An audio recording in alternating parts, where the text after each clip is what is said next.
just apologized and then you did it again. Like, it wasn't even 2 years down the line you did it and it came back up. Like, this was a month later. So Ja Morant has gotten in trouble again. So a month ago, he got in trouble for a bunch of things. There was an incident where a young man at his house, I believe, beat him up, flashed a gun, allegedly. And then another one where Indiana Pacers, they were in a car and they saw a red beam on them. That was allegedly. And then he flashed a gun at a strip club. Mm-hmm. That happened, so I ain't gonna say allegedly. Yeah. So he got in trouble for that. He got sat down for 8 days? 8 games. 8 games. So 16 days total, I think. Mm-hmm. And then he went down to Florida, I think, for like a quick rehab situation, then came back, and then he got kicked out of the playoffs, obviously. And then 52 days later, see him on IG, his friend's IG, flashing a gun again. His friend tried to shoot him some bail, super quick. He tried. Man, he was like, "Oh." I don't think he knew that was going to happen. Honestly, can't do that on the internet because they screenshot that joint. I don't think he knew that was going to happen. Yeah, bro. I didn't realize. I watched the video and I couldn't tell until they slowed it down. Oh yeah, and then he was just like, and they were partying with so him. he's in hot water again. Adam Silver looked shook. He was like, I can't believe. So as of right now, we don't know what's the result, right? They haven't announced. Some people are saying 25 games. Some people are saying half the year. Some people are saying the whole year. Yeah. He already lost out on the Supermax because he didn't make the All-NBA teams, none of them. And people believe it's because of what happened to him, what he did, that he didn't make the All-NBA. So he's lost out on $40 million. He's about to get another suspension. Yeah. What would you say to a young man if you knew him, Ja Morant, and what's going on with him? What do you see?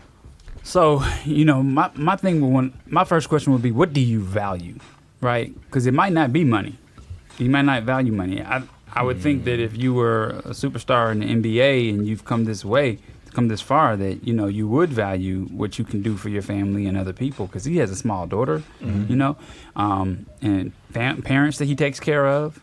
So for me, it's like I just left church this morning. I went to a mass men's ministry at my church, and they were just talking about, they were really zoned in on leaving an inheritance for your children's children. Okay. Right? When you make those type of mistakes, you're cutting the bloodline down. I mean, I know you got a lot more still can come through, but you're still, somebody's $40 million. That's $40 million they're not going to have, right? And so I was watching Charles Barkley, and a lot of spectators are saying he might be done in the NBA after this situation. He's too good, bro. I think he's really good too. But as far as like their tolerance level, like you just apologized and then you did it again. Like it wasn't even 2 years down the line you did it and it came back up. Like, this was a month later.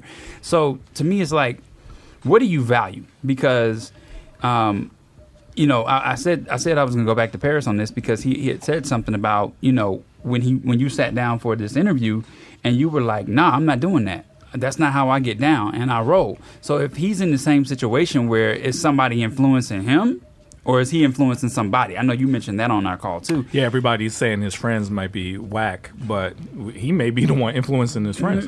And that's the thing too, is like, we talk about this all the time where you get the money and you go away from the hood, right? You leave the hood antics on the table too, like cut all that off. Like you can still keep your boys, but if you want to bring them along with you, pay them some money to stay straight. Like, hey, you can come hang out and stuff, take care of your bills at home, take care of your family. But when we're on the road doing, smart stuff, smart decisions. So, that's good. That's a good. I think he's being influenced by music, bro. I think he's being influenced by like the NBA young boys and all those other cats. And I think he is a kid that came from. I don't think he had a horrible background. I think he's a good kid. He's a good middle class kid. And I think the power of money and the power of fame and the power of influence from different rappers is getting to his head. And I think that he may feel some stuff. I mean, like even the thing about him going to a mall because his mother felt disrespected by somebody, and instead of calling his father, he called her. I mean, he called him, and he came up there and trying to show out there. So, I mean, at the end of the day, maybe we don't know. We don't know. We like you said, we thinking the friend is the influencer, and he could be just riding with Ja. Ja could be about that life. The crazy thing about it is, what happens if he is carrying that gun and somebody who is a shooter for real tests him? You know, are you taking down a body and throwing all of this away, or are you, hey, I'm not about that life? Like, what are you doing there? But here's a question I have for you, Paris. If you found out that Ja was listening to your music and he wanted to, you know, talk to you about, like, the last song you made, what would you be able to say to him in that instance to kind of, like, talk to him about the pattern he's going down? If he's listening to your music, though. And he's still acting the same way? Yeah, I guess so. Yeah. That's kind of messed up. It is. Man, if he listening to me and he still feel like he doing that, maybe it's just him. My main thing was like, why is it necessary to pull your gun out? Yeah. Yeah, you just riding around and you just riding around in the car listening to like music. Like, why do you have to pull your gun out? Yeah. Or are you in a strip club? Like, why do you got to pull your gun out? I don't know what I would say to him because I don't have any thoughts on Ja Morant. Yeah. Like, I feel like if it doesn't affect me, it don't affect me. So it's like if he hasn't learned after the first time, or like it's on him. Yeah. I don't really have. I will never get the chance to probably talk to Ja Morant, so I don't have any thoughts on what I would say to him. So forget Ja Morant. There's probably some Ja Morants that you have access to, Yeah. right? So a young man who likes hip hop that is trying to emulate the guys he likes. Because, I mean, it's not like he's doing something new. Like, this is what we see in a lot of hip hop. I'm about to tell you some questions I already asked. Go ahead. I don't know if y'all heard my project, the Deluxe, 2045, the Deluxe with the fire. Yeah. I have a dude on there named Creole. He's a secular artist. He carry a gun and all that. The question I have is, like, why you got a gun? You got a daughter. You live in a nice part of town. Like, why are you carrying a gun? Pay right security. Now? You know what I'm saying? Yeah. Not even pay security. You don't need it. You don't have any ops. You're going to your mom's house. Yeah. You know what I'm saying?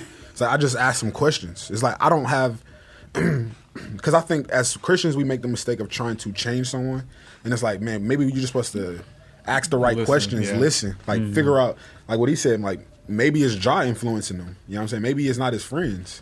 So it's like all we can do is ask the right questions to get them to maybe think, like, man, this isn't maybe the best way I should go. Like trying to give somebody, like my experience of dealing with dudes that's really in the street, trying to give them advice on a whim because they're in trouble never works. They don't want to hear what you got to say because they're into what they're into. And just because they'll take it, I've been in situations, they'll take it as, oh, you think you better than me. You know what I'm saying? It's like, nah, bro, I'm just seeing what you're doing and it doesn't look pleasing. And it just never goes well. So to me, it's just about asking questions to make them say what it is they really want, or what it is they want with what they're doing or what they're trying to do in their future. And that's why I brought up Creole. He's like that. It's just like, I'm going to just ask you the right questions to make you start thinking for yourself. It's I can't just give you advice. You're not going to take it, especially if you ain't asked me for it. But what I guess what is the draw? So he's getting a lot of flack because they're saying, man, you had a 2-parent household, you grew up in the suburbs, you went to private school, this and that you ain't about that life. From my experience, when somebody says you ain't about that life, that's like that trigger. Pushes you to be like, well, let me show you I'm about that life. So he's the Papa Doc. Is he Papa Doc? No, I'm serious. I'm being asked some real question. Is he Papa Doc? If you ever saw 8 Mile, is he Papa Doc? Meaning like he grew up nice and all this other stuff, but that gangster life is appealing to him. I just think that Papa Ja. I think the problem with what you just said, I think a lot of people are trying to use that tactic with him. It's like, you ain't even about this, you this, and you. I think that pushes him closer to it than further away from it. When you say, oh, you a fake, you ain't really about this, in his mind, he's like, oh, they don't know me.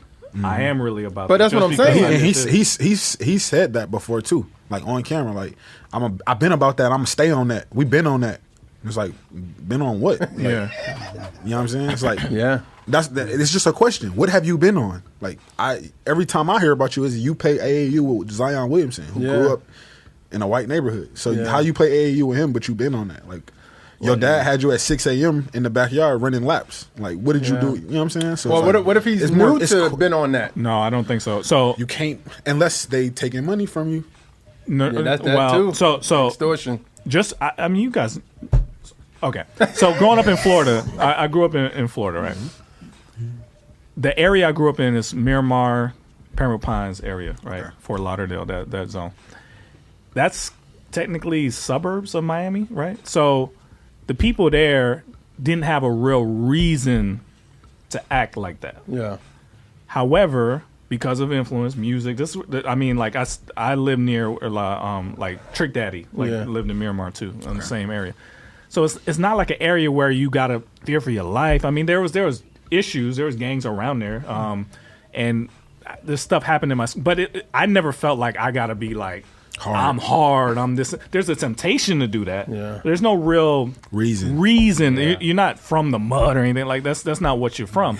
But because of the culture, when you're in a school full of people that are from all over the place, you are tempted to live that life even if you have no reason to live that life. You kind of adopt reasons to live it because of who you hang around. Now you adopt their problems and their struggles. So even though he didn't come from it, he may have been like this for a long time. Yeah. You see what I'm saying? Yeah. So that's why I'm like the calling him whack for doing it. I think that pushes people closer to that. But at the same time, I think the difference is the people that's calling him out on it. Like some of them guys that I'm thinking about, some of them dudes was in the streets. Like they're basketball players, but they was in the streets. They can look at you. Yeah, they can look at you like, though, that's not you. What are you doing? Yeah. Type of vibe. Like, why are you trying to do something that you're not? So what is the appeal? I grew up around kids that they wish they were from the hood. They wish they were new news. You grew up around a lot of new news. But I mean, you live your life like me. You live your life through movies. Yeah. I do the same thing. So I have to think, he's talking about ATL now. Okay, So, but they wish they had that kind of backstory because those people got praised. Yeah. Yep. But see, that's the problem with our community. We don't praise people who are doing quote unquote good. We don't praise the doctors, the lawyers, the people like that. Personally, maybe in your personal family. But as a community, you look down at that person like they ain't down or they're not this or they're not that, which is bad, which should be the opposite. You should be looking down on people who doing criminal activity versus praising them and giving them movie deals and giving them TV shows versus giving somebody who's a law-abiding citizen who's doing quote-unquote right by their family, right by their friends, right? You know what I'm saying? But I think we're that doesn't look appealing. That's not. It's almost like eating good. Like when you decide to say, "Hey, I'm gonna really eat healthy." That when you first start off eating healthy is not. It don't look good. It's not appealing. You know what I'm saying? It's crazy when everybody else is on. It's almost like when you talk about Christian hip hop to somebody who don't understand Christian hip hop, they be like, "Why y'all listening to that?" You know what I mean? I remember one time this dude was like, "Why y'all listening to such and such? He sounds just like that dude. Why don't you just listen to that dude and first listen to such and such?" But I'm like, I think at the same time, sometimes we got to as a community lift up people who are stronger people and who are doing things that are building up our community like we used to do in the past. When we did in the past and years ago, African Americans would lift up engineers, poets, different type of people doing different things. And then for some strange reason, we got away from that, looking down at that like it's ignorance or it's stupid. I don't think it's strange or I know it's not strange because it is a conditioning that happened in like the late 80s, early 90s. Yeah. Where I don't know, but the higher ups, the men, and this is, I'm going to paraphrase a lot of stuff that, you know what I'm saying, that I just heard. Essentially, a meeting went on. Oh, we talked about this. You know what I'm saying? You should have been here last time. For real? Yeah, like, we talked about what you said. The letter. Yeah, they made prisons. Yeah. They made a bunch of private-owned prisons, and they had to fill them up.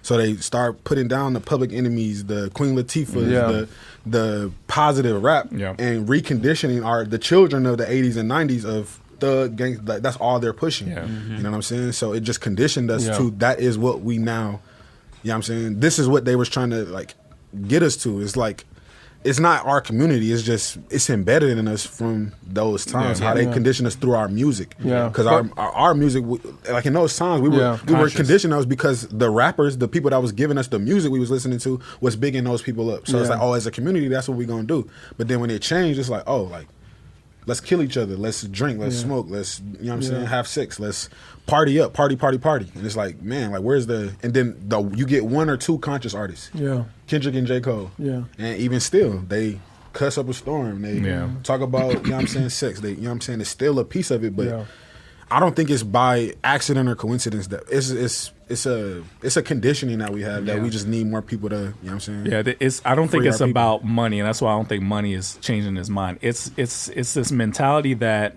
I need to impress these guys, my friends. I want them to think I'm cool. I want them to think I want respect from them, and I want the attention of girls. So when you grow up in an environment where those kind of guys get respect and get attention and get the girls, you want to emulate that. Yeah. And it's just this air, this feeling in the air that when you're around other brothers, you have to kind of put on this attitude like you ain't gonna test me. You know what I mean? You ain't gonna disrespect me. You ain't gonna punk me. It's like that. So there's always tension. Like you go to certain places, even as brothers, you kind of like. You know what I mean? You gotta guard yourself because you don't know how people gonna respond to you.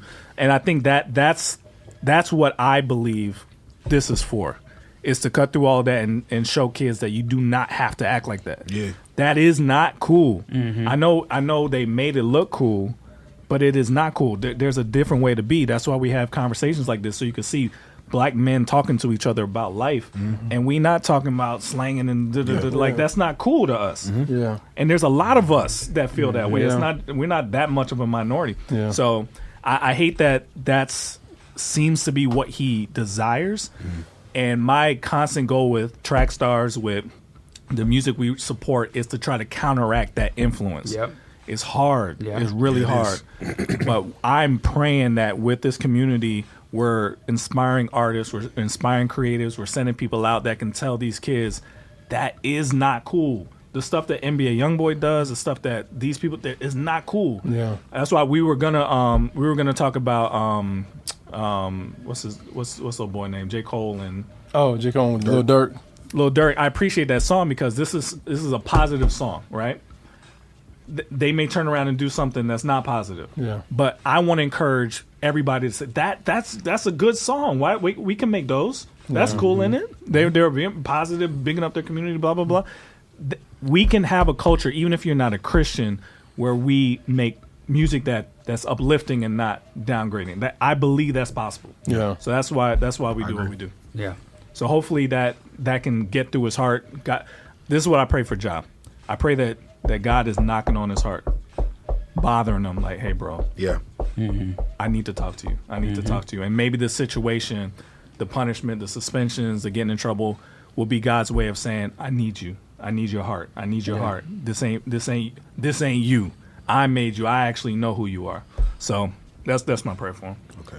Let's get back into it. You in the field with the Trackstarz, Ryan Wright, Sean Tanner, DJ Jeremiah. Let's go.